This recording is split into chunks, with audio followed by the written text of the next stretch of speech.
আমি শুধু গেছি একটা কারণে যে তাদের যে কষ্টটা ওইটা আমি নিজের চোখে দেখতে, মানে আমার যদি হাত দেয়নি আল্লাহ, আল্লাহ আমাকে না হয় প্রতিবন্ধী বানাইছে।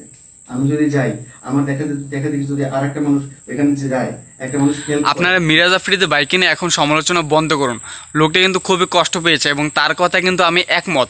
তিনি এর জন্য বন্যা কবলিত মানুষদের সাহায্য করতে গিয়েছেন যাতে তার দেখা দেখি অন্যরাও আসে, কারণ তার দুটো হাত নেই এবং এরপরও তিনি সাহায্য করতে গিয়েছেন যাদের দুটো হাত আছে তারাও যেন এগিয়ে আসে, এর জন্য কিন্তু তিনি গিয়েছিলেন। কিন্তু আমরা এগুলোকে বাঙালিরা নেগেটিভ মাইন্ডে নিয়ে নিই, এটা নিয়ে হাসাহাসি করি, এটা কিন্তু ঠিক না। আপনি যখন একজনের সমালোচনা করবেন আগে ভেবেচিন্তে নেবেন, সব কিছু তথ্য সংগ্রহ করবেন, এরপর সমালোচনা করবেন। অজান্তে মানে একজন আরেকজনের সমালোচনা করবেন না, কারণ একজনের দুর্নাম করতে গেলেও তার সম্পর্কে কিছু জানতে হয়, তারপরে তার দুর্নাম করতে হয়। আর এই যে এদেরকে দেখেন, এই আপুরা তারা গিয়েছে একটা ট্যুর দিতে, মানে তাদের সাহায্য করতে যায় না, একটা ট্যুর দিতে গেছে।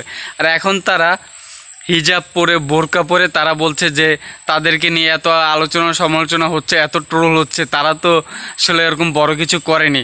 আর আপনারা বলছেন যে সাহায্য করতে মেয়েদেরকে কেন নিয়ে যাওয়া হয়েছে, এবং তারা এটাও বলছে যে এই প্ল্যানটাই, মানে তাদেরকে সাহায্য করতে যাওয়ার প্ল্যানটাই হলো তাদের, এবং তারা যেইভাবে গিয়েছে, যেই গেটআপে গিয়েছে, আর এখন পুরো হিজাব বোরকা পরে এখন তারা পুরো হাজি হয়ে গিয়েছে। ট্রল করতে হলে এদেরকে নিয়ে করেন, যারা এই সিম্প্যাথি পাওয়ার জন্য, এইসব লোক দেখানো ভিউসের জন্য সাহায্য করে। ভালো মানুষ কিন্তু হাতের 5টা আঙ্গুল কিন্তু কখনোই এক হয় না। এখন আপনি বুড়ো আঙ্গুলকে দেখে কিন্তু বাকি 4টা আঙ্গুলকে জাজ করতে পারবেন না। তো আমি এটাই বলবো যে যখন একজনের সমালোচনা করবেন তখন ভেবেচিন্তে করেন, সব কিছু জেনে বুঝে করেন। এবং মিরাজ আফ্রিদি ভাই তিনি একজন প্রতিবন্ধী মানুষ হওয়া সত্ত্বেও তিনি যে গিয়েছেন, এটাই তো অনেক বড় কথা।